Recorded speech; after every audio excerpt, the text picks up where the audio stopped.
If there is a fault with your boiler, then a fault code will show on your screen, for example F1, L2 or F3. Details of any fault codes can be located in your service and installation manual.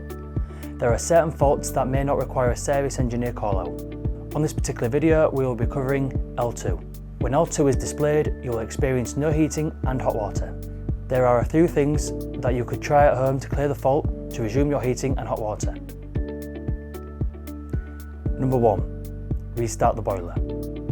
Press and hold the restart button for 5 seconds and let go.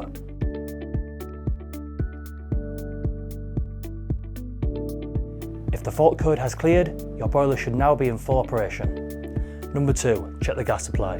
Are other gas appliances working in your property, such as a gas cooker or gas fire? If these appliances aren't working, then there could be an issue with the gas supply to your property, in which case you'll need to speak to your gas provider. Or if you have a gas meter at your property, check there is credit on the meter. Number 3. Check your gas isolation tap on the pipework underneath the boiler is in the vertical position.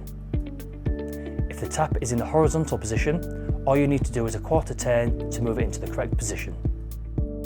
Number 4. Is your boiler making bubbling or gurgling noises?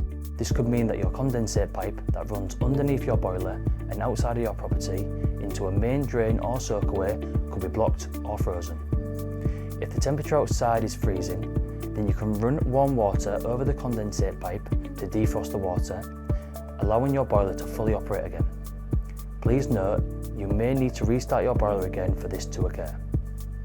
During the summer months, when the outside temperature is much warmer, then the bubbling and gurgling noises indicates your condensate pipe could be blocked, in which case you'll need to speak to your installer, as this is not covered under your warranty, as these parts are external to your boiler.